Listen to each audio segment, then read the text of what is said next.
The whole world is aflame. All the peoples of the United Nations are fighting the savage enemies of freedom. In many lands, towns are ravaged, countrysides laid waste by ruthless Axis hordes. Farms, cattle, and crops have been destroyed. Ruin, destitution, hunger stalk the helpless victims of the cruel aggressor. But in their darkest hour comes a light of hope, a light that must grow stronger and will grow stronger. It is the hope of American agriculture.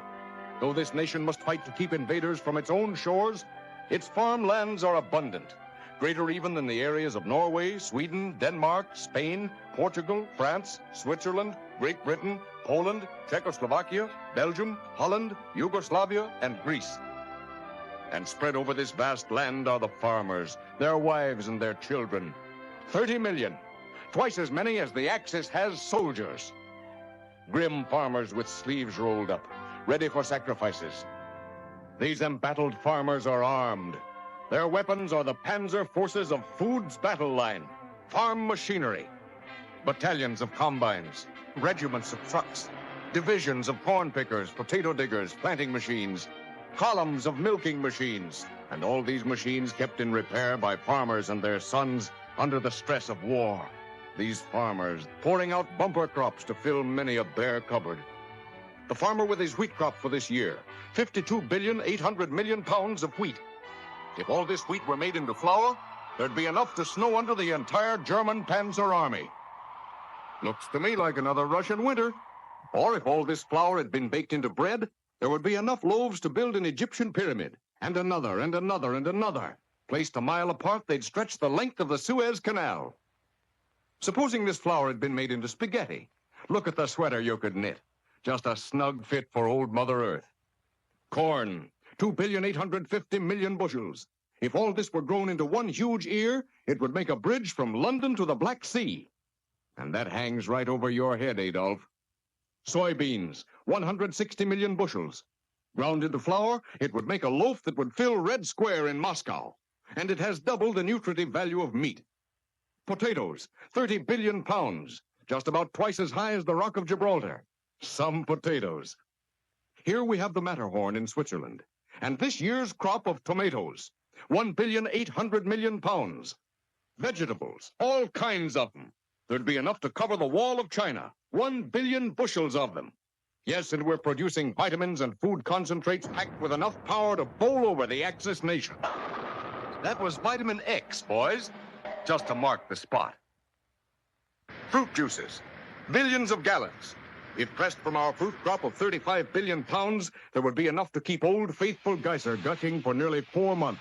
Or if all the fruit were made into one enormous pie, it would measure 25 miles in diameter. My, what a time a pie thrower could have with that. Milk, 125 billion pounds of it. If all this flowed over Niagara Falls in a steady stream, it would generate enough electricity to light every factory in New York for 1 hour. And besides, we'd have enough to give our children free milk with school lunches. Or should we churn this milk into butter?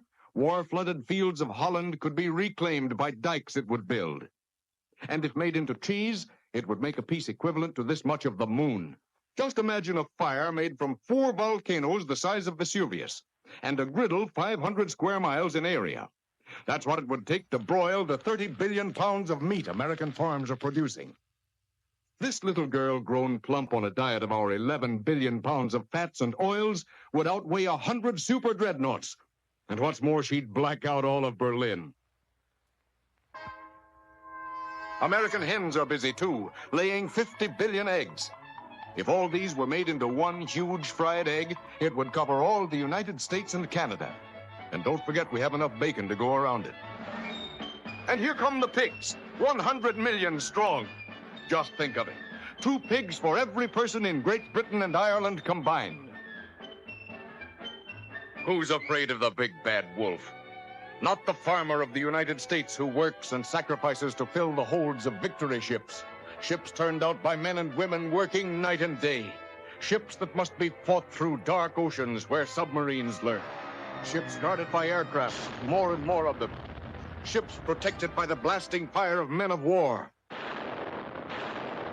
ships loaded with food for freedom, produced, fought through, and delivered to all who fight for the freedom of speech, freedom of worship, freedom from want, freedom from fear.